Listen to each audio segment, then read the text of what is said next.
Infections, लोगों को सुन के आश्चर्य होता है कि कुछ इन्फेक्शंस भी कैंसर कर सकते हैं। उसमें जो सबसे कॉमन है ह्यूमन पैपिलोमा वायरस या HPV, ये ज्यादातर सर्विक्स कैंसर के साथ जुड़ा है। सर्विक्स कैंसर यानी गर्भाशय के मुख का कैंसर, जो कि लेडीज में इंडिया में नंबर 1 कैंसर है।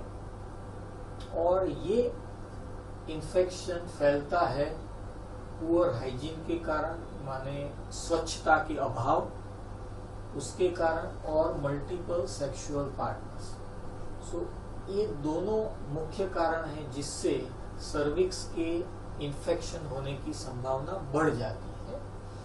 और आज की तारीख में एक वैक्सीन अवेलेबल हुई है जो कि यंग विमेन, यंग लेडीज लेके उससे ज्यादातर केस में ये सर्विक्स कैंसर को प्रिवेंट कर सकती है, उससे बच सकती है। और उससे पहले बहुत सालों से जो टेस्ट है पेप स्मीयर, वो इतना इम्पोर्टेंट और इतना यूजफुल टेस्ट है कि ये सारे लेडीज को 18 से 21 साल के बीच में शुरू करना चाहिए। और अगर कंटिन्यूअस वो 3 बार ईयरली या 2-3 साल में एक बार करवाती हैं और अगर ये नॉर्मल आता है तो आप बहुत कॉन्फिडेंट रह सकते हैं कि आपके सर्विक्स कैंसर होने के चांस बहुत ही कम है। और ये टेस्ट इतना पावरफुल है कि ये 5 से 10 साल पहले प्री कैंसरस चेंजेस को डिटेक्ट करता है। तो अगर जैसे कोई लेडी ने ये टेस्ट करवाया और उसमें कुछ फाइंडिंग्स आए तो उसकी ट्रीटमेंट करके बिना कोई ऑपरेशन के या बिना कोई भारी ट्रीटमेंट के वो तभी से ये एरिया को कंट्रोल कर सकती है और सर्विक्स के कैंसर से बच सकती है। अगर ये पेप स्मीयर ठीक से लागू किया जाए और भारत में वाइड स्प्रेड इसका यूज हो तो हमारे लिए ये कैंसर पहले नंबर से 10वें नंबर पे आ सकता है, जैसा अमेरिका में है। अमेरिका में आज की तारीख में पेप स्मीयर रेगुलर होने के कारण वहां पे लास्ट लगभग 30-40 साल से पेप स्मीयर रेगुलरली किया जाता है। और उसके कारण वहां पे सर्विक्स कैंसर के 90% केसेस जो हैं वो स्टेज 1 से पहले पकड़े जाते हैं। पहला स्टेज भी नहीं, स्टेज 1 से भी पहले प्री कैंसर स्टेज में पकड़े जाते हैं। और हमारे यहाँ इंडिया में ज्यादातर केस स्टेज 3 या 4 में आते हैं। और ये टेस्ट इतना सिंपल टेस्ट है कि जितना पावरफुल है पर बहुत सिंपल है। ये टेस्ट के लिए कोई भी बायोप्सी की आवश्यकता नहीं है, ना इसमें कोई रेडिएशन आता है, ना कोई एक्सरे लगता है। सिर्फ जब लेडीज गायनेक एग्जामिनेशन के लिए जाती हैं तब एक सिंपल छोटा एक लकड़ी का पीस जैसा होता है, उससे फ्लैट पीस है, उससे नीचे से एक प्रवाही का सैंपल लिया जाता है और उसको स्लाइड पे रखा जाता है। वो स्लाइड पैथोलॉजिस्ट देख के बता सकते हैं कि क्या इनमें HPV इन्फेक्शन के कोई लक्षण दिख रहे हैं कि नहीं सेल्स में। तो इतना सिंपल टेस्ट है ये और इतना पावरफुल टेस्ट है और इतना सिंपल है इसलिए इसका कॉस्ट भी बहुत कम है। तो ये बहुत ही इम्पोर्टेंट है कि लेडीज इसके ऊपर फोकस करें। इसके जितना बेस्ट कैंसर स्क्रीनिंग टेस्ट आज तक दुनिया में कोई बना नहीं है। हेपेटाइटिस बी और हेपेटाइटिस सी लीवर का कैंसर कर सकते हैं। बहुत सालों तक हेपेटाइटिस बी लीवर में रहता है, ये दोनों में से एक भी वायरस तो लीवर का कैंसर कर सकते हैं। और ये कैसे आते हैं ये इन्फेक्शन शरीर में? खराब ब्लड ट्रांसफ्यूजन से, जो कि क्वालिटी टेस्टिंग नहीं है, खराब ब्लड बैंक है वहां से, या डेंटल और दांत की या कोई ऑपरेशन जिसमें स्वच्छता नहीं रखी गई है, प्रॉपरली स्टेरिलाइजेशन नहीं किया इंस्ट्रूमेंट का, तो इन चीजों से ये फैलते हैं ये दोनों वायरस। हेपेटाइटिस बी का भी वैक्सीन जो है वो ये इन्फेक्शन से हमें बचा सकता है। और फॉर्चुनेटली आज की तारीख में अब ज्यादातर जगह पे बच्चों को ये पोलियो वगैरह वैक्सीन के साथ नॉर्मल वैक्सीन कोर्स में ही दिया जाता है। पर जिन एडल्ट ने नहीं लिया है, जब क्योंकि पहले ये ऑफर नहीं किया जाता था, तो उनको भी ये लेना चाहिए। खास करके जो कि हॉस्पिटल्स में या ऐसी जगह पे काम करते हैं या डेंटल प्लेस में काम करते हैं, डेंटिस्ट के वहाँ, उन लोगों के लिए ये एक्सट्रीमली इम्पोर्टेंट है और हो सके तो सबको ही ये लेना चाहिए। HIV इन्फेक्शन इन कैंसर्स का रिस्क बढ़ाता है, सर्विक्स के कैंसर का, क्योंकि वो इम्यूनिटी कम करता है, इसलिए ये इन्फेक्शन बढ़ जाता है। उसके अलावा HIV लिम्फोमा, कपोजिस और कुछ कैंसर्स के भी रिस्क बढ़ा सकते हैं। HIV इन्फेक्शन कैसे होता है वो ज्यादातर लोग जानते हैं। उसके वो unsafe sex, multiple sexual partners के कारण फैलता है, या खराब ब्लड से फैलता है, या खराब प्रोसीजर, सेम जैसे हेपेटाइटिस B या C है, मुख्य कारण उसी तरह के हैं जिससे ये फैलता है।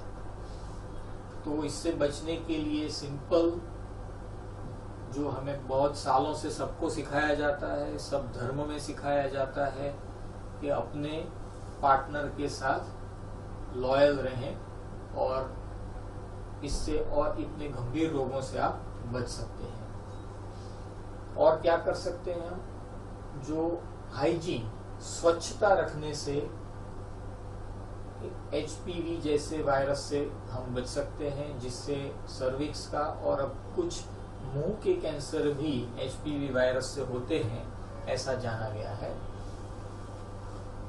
पॉल्यूशन, ये हमारे हाथ में कम है, पर ये जानना जरूरी है कि जहां हो सके एयर, वाटर या फूड पॉल्यूशन से बचें, तो उससे भी कैंसर होने की संभावना कम होगी। कई सारे अलग अलग प्रकार के पॉल्यूशन में कैंसर करने वाले पदार्थ या केमिकल हो सकते हैं। कौन से केमिकल से एग्जैक्टली कौन सा कैंसर होता है उसकी बहुत जानकारी अभी भी नहीं है, पर ये एक बेहतर बात होगी कि जितना बच सके इससे बचें। हो सकता है प्रोसेस फूड से भी जो केमिकल होते हैं उसमें, वो लेने की भी हमारी फ्रीक्वेंसी बढ़ रही है, तो उससे भी कैंसर बढ़ने की संभावना है। ये कुछ और कारण है जो कि डायरेक्टली बहुत अपने हाथ में नहीं है, कुछ हद तक ही है। ऐसा है late age of first pregnancy, मतलब बच्चे लेट एज में होना, या ब्रेस्ट फीडिंग कम करना, मेंस्ट्रुअल पीरियड की शुरुआत जल्दी होनी और एंड लेट होना। इन चीजों से भी, हार्मोनल इम्बैलेंस होने के कारण भी कुछ कैंसर जैसे ब्रेस्ट कैंसर का रिस्क बढ़ता है। तो हाइजीन, अपने जैसे बात हुई, स्वच्छता बहुत ही इम्पोर्टेंट है। पूरे शरीर की स्वच्छता बहुत बहुत आवश्यक है, और बच्चों को ये हैबिट जितनी जल्दी पहले से डालेंगे तो उनके भी ये रिस्क कम होगा। और हैबिट बचपन में आ जाती है तो वो ज्यादा लंबा चलता है, बड़े होने के बाद हैबिट बदलना डिफिकल्ट होता है।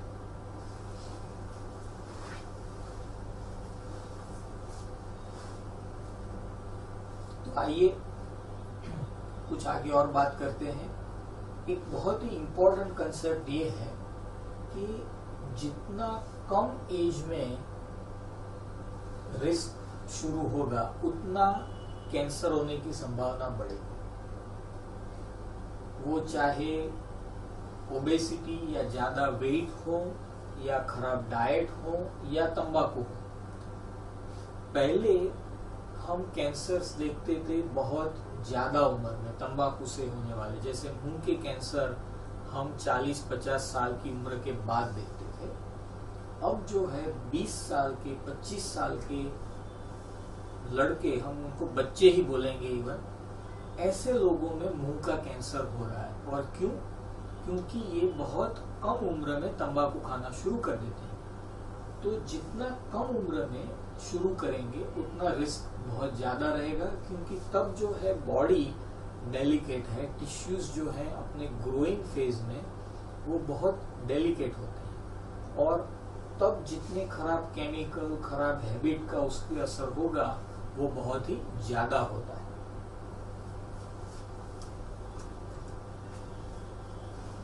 पर उसके सामने दूसरा ये पार्ट है कि अगर मेहनत पहले करते हैं तो उसका फायदा भी लंबा है।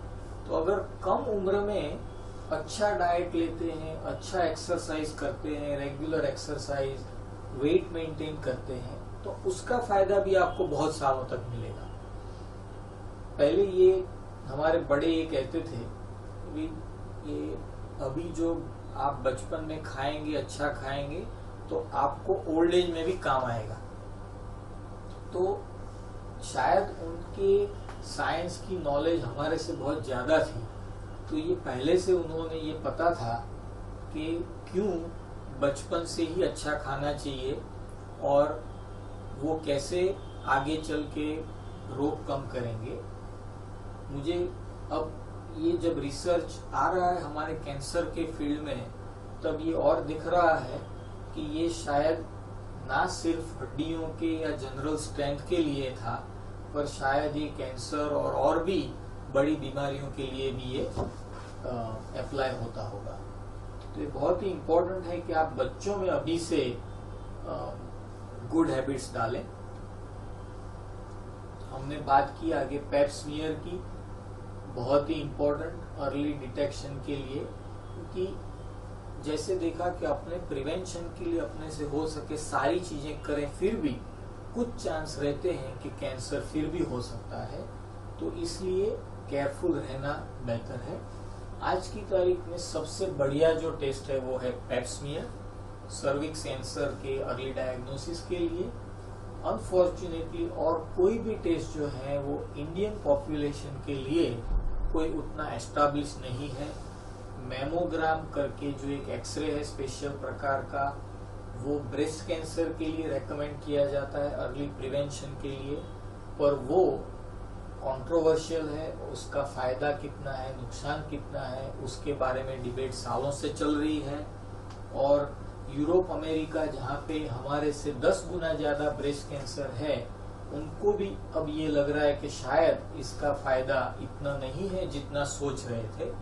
तो इसीलिए इंडिया में जनरल पॉपुलेशन के लिए मैमोग्राम बहुत रूटीनली रेकमेंड नहीं कर सकते हैं, पर ब्रेस्ट सेल्फ एग्जामिनेशन और क्लिनिकल ब्रेस्ट एग्जामिनेशन, मतलब लेडीज खुद अपने ब्रेस्ट को जाने, हर महीने एक बार चेक करें। उसका एक साइंटिफिक मेथड होता है, प्रॉपरली उसको करेंगे तो ब्रेस्ट कैंसर के अर्ली डिटेक्शन के रेट बहुत बढ़ जाएंगे। तो इसलिए ये जरूर कर सकते हैं लेडीज अपने आप खुद का एग्जामिनेशन। हर एक व्यक्ति को अपने बॉडी की जानकारी होनी चाहिए। सबसे इम्पोर्टेंट चीज है, कोई भी रोग है, चाहे कैंसर हो या और कुछ हो, खुद के शरीर को जानना चाहिए। जैसे अपने कार लेके जाते हैं या स्कूटर लेके जाते हैं, कोई व्हीकल, हम रोज वो ड्राइव कर रहे हैं, उसमें कुछ अलग प्रकार की आवाज आती है तो हम क्या करते हैं, हम देखते हैं 1-2 दिन कि चलो कुछ होगा छोटा मोटा, फिर तीसरे दिन, चौथे दिन, हफ्ते बाद, 10 दिन बाद फिर भी अभी आवाज आ रही है या कुछ जगह पे खींच रहा है, तो हम उसको मैकेनिक के पास लेके जाते हैं। ये कुछ ठीक नहीं है, हमें पता नहीं है क्या हो रहा है, और हम चेक करवा लेते हैं। हम ये नहीं करते हैं कि नहीं जब रुकेगा तभी जाएंगे, क्योंकि हम अर्ली डायग्नोसिस करते हैं। सेम वे अपने शरीर के साथ है। अगर शरीर कुछ सिग्नल हमें दे रहा है तो उसको वेट नहीं करें, उसको चेक करवाइए, अपने आप को जानिए, आपका शरीर की क्या हैबिट है, क्या नॉर्मल है, क्या एबनॉर्मल है, उसको चेक करवाइए। जैसे मैंने बताया, और टेस्ट बहुत यूजफुल नहीं है। ब्लड में से PSA नाम का टेस्ट किया जाता है प्रोस्टेट कैंसर के लिए, वो भी काफी कंट्रोवर्शियल है और उसकी वैल्यू भी अभी क्लियरली एस्टैब्लिश नहीं हुई है। Similarly stool for occult blood, stool में टॉयलेट में जो ब्लड जाने की एक टेस्ट होती है, कोलोनोस्कोपी, एक बड़े आंत की एंडोस्कोपी होती है, एक लंग कैंसर के अर्ली डिटेक्शन के लिए चेस्ट के CT स्कैन, ये सारी अभी भी एस्टैब्लिश नहीं है इंडिया के लिए, क्योंकि हमारे यहाँ जो रेट है कैंसर होने का वो इस प्रकार के कैंसर का कोलोन, ब्रेस्ट और प्रोस्टेट, ये 3 कैंसर का हमारे यहाँ रेट 10वें भाग से भी कम है अमेरिका की कंपैरिजन में, और इसलिए हमारे यहाँ ये टेस्ट रूटीनली अप्लाई करना अभी संभव नहीं है।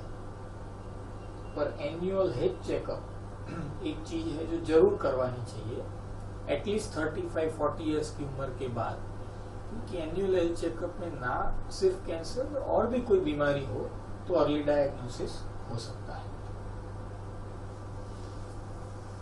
हमारे यहाँ तंबाकू बहुत लेते हैं, खास करके गुजरात, राजस्थान ये एरिया में, तो उसके क्या वार्निंग साइंस हैं ओरल कैंसर के? अगर मुंह में कोई अल्सर है जो ठीक नहीं हो रहा है बहुत टाइम से, कुछ पैच हो रहे हैं, खास करके व्हाइट पैच या रेड पैच, या कोई एरिया में दर्द हो रहा है, मुंह से खून आ रहा है, मुंह खुल नहीं रहा है, खाने में जैसे अटक रहा है, बार बार खाने के साथ पानी लेना पड़ता है, ऐसे कुछ चीजें हैं तो आप तुरंत डॉक्टर के पास जाके चेक करवाना चाहिए। ईएनटी सर्जन या और भी कोई डॉक्टर देख के आपको बता सकते हैं कि आगे इसमें जांच की आवश्यकता है कि नहीं। तो उसके उपरांत ये अल्सर, और किसी को अगर गले में सूजन हुई हो, गले में लिम्फ नोड लंप आया हो, तो भी ये कैंसर की अर्ली साइन हो सकती है। ये हम जो भी अभी दिखाने वाले हैं ये सारी चीज में कैंसर ही होगा ऐसा नहीं है। लोग इतना डरते हैं कैंसर के नाम से कि वो कैंसर की संभावना हो तो दिखाना भी नहीं चाहते, टेस्ट भी नहीं करवाना चाहते। पर फिर जब कैंसर बहुत बढ़ जाता है तो वैसे भी जाना ही पड़ता है। जब बहुत दर्द होता है या बहुत तकलीफ होती है तो जाते हैं और फिर एडवांस स्टेज में उसको पाते हैं। तो जितना समय से इसकी जांच करवाएं, कोई भी ऐसा सिम्टम की वो बेहतर हो सकता है, या कुछ और इन्फेक्शन निकले या कुछ और सिंपल चीज निकले। ये जरूरी नहीं है कि सारे सिम्टम कैंसर ही निकलेंगे। गला खराब है, आवाज बदल गई है, गला बैठ गया है और 2-4 हफ्ते के बाद भी वो ठीक नहीं हो रहा है, खास करके स्मोकर्स के लिए या जो तंबाकू ले रहे हैं, तो उनको तुरंत चेक करवाना चाहिए।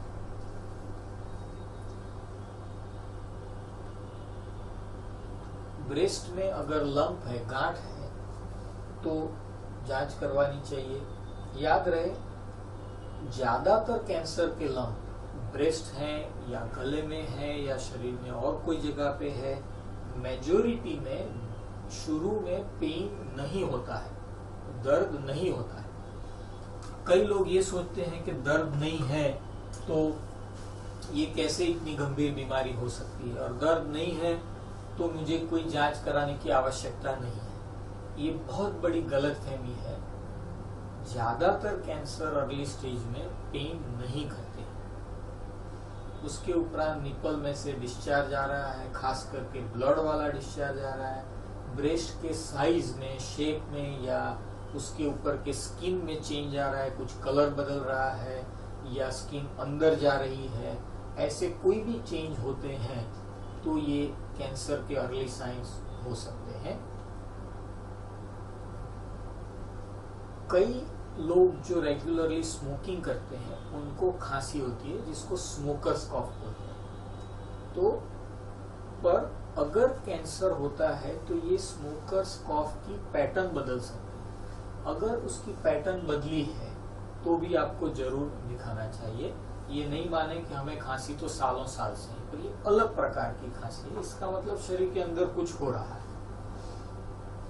सर्विक्स का कैंसर, तो मेंस्ट्रुअल पीरियड के बीच में भी अगर ब्लीडिंग होता है तो उसको आप हार्मोनल बैलेंस में गड़बड़ है ऐसा सोच के आप इग्नोर मत करें। 1-2 साइकिल तक ठीक है, पर बहुत रेगुलरली अगर पीरियड्स के बीच में भी ब्लीडिंग होता है या खराब स्मेल वाला डिस्चार्ज आता है, इन सब चीज़ों में ये सर्विक्स कैंसर की जांच करवानी बहुत ज़रूरी है। पोस्ट मेनोपॉजल ब्लीडिंग, जो महिलाओं को अब ब्लीडिंग बंद हो गया है, मेंस्ट्रुअल पीरियड बंद हो गया है जैसे 50 साल के बाद, और मेनोपॉज के बाद अगर फिर से ब्लीडिंग शुरू होती है तो उनको तुरंत चेक करवा लेना चाहिए। इसको जरा भी इग्नोर नहीं करना चाहिए। अगर खाना अटक रहा है और बार बार उसके कारण पानी लेना पड़ता है खाना उतारने के लिए, तो ये अन्न नली के या थ्रोट के कैंसर के अर्ली साइंस हो सकते हैं। इसको तुरंत चेक करवाना चाहिए। शरीर में कहीं भी सूजन है, गांठ है, जो इसका कोई कारण नहीं है, या शरीर के कोई भी भाग में कांस्टेंट दर्द हो रहा है जो 2-4 हफ्ते से ज्यादा चलते ही जा रहा है, तो उसका एक एक्सप्लेनेशन होना जरूरी हो सकता है। वो कुछ टोटली और ही चीज हो, जरूरी नहीं कैंसर ही हो। कई लोगों को कॉन्स्टिपेशन, कब्जी की बीमारी होती है, या नॉर्मली ही उनका दिन में 2-3 बार जाना होता है। अगर ऐसे, या अपनी जो नॉर्मल हैबिट है किसी की दिन में 1 बार जाने की, अगर इसमें कोई चेंज आता है और उसका कोई ऑब्वियस कारण नहीं है और ये 2, 4, 5, 6 हफ्ते से चलता ही जा रहा है, तो उसको इग्नोर मत करें और अलग अलग दवाइयां ना लेते रहें। उसका एक बार चेक करवाइए। हो सकता है आंत का कैंसर की अर्ली स्टेज हो। शरीर में कहीं से भी अगर ब्लड निकलता है तो उसको कुदरत की एक बहुत बड़ी वार्निंग साइन समझनी चाहिए। खून का एक बिंदु बनाने के लिए शरीर को बहुत बहुत मेहनत पड़ती है और उसमें इतने सारे इंपॉर्टेंट पार्ट्स हैं कि खून कभी भी वेस्ट नहीं जाना चाहिए, और शरीर इसीलिए बहुत प्रिजर्व करती है। जब शरीर में से खून आता है, ब्लड आता है, तो इसका मतलब है कि कुछ इंपॉर्टेंट है। वो भले ही सिंपल पाइल्स हो या दांत खराब हो या कुछ सीरियस चीज हो, पर वो ठीक नहीं है। ब्लड शरीर में से निकलना नहीं चाहिए, भले ही एक बार निकलेगा। कई बार हमारे पास पेशेंट आते हैं एडवांस स्टेज में और हम पूछते हैं कि आपको ऐसा कभी ब्लड आया था, स्टूल में ब्लड पड़ा था, टॉयलेट में ब्लड निकला था, वॉमिट हुई थी ब्लड की, तो बोलते हैं हाँ 1 महीना पहले हुआ था या 3 महीना पहले हुआ था, फिर वो बंद हो गया इसलिए हमने कुछ नहीं किया। तो वो मान लेते हैं कि बंद हो गया मतलब सारा ठीक हो गया। जो बंद हो गया वो कुदरत ने आपको एक वार्निंग साइन दी, आपको एक रेड सिग्नल दिया कि भाई इसके पीछे कुछ करो, तो आपने ये इग्नोर किया, फिर रोग बढ़ गया। तो कहीं से भी ब्लीडिंग होता है तो उसको इग्नोर नहीं करना चाहिए। और मैं आपको फिर से आपका धन्यवाद करूंगा ध्यान से सुनने के लिए, और ये जो भी माहिती है इसको और डिटेल में भी देखने के लिए ये वेबसाइट shyamhemomclinic.com या shyamfoundation.org पे देख सकते हैं। धन्यवाद।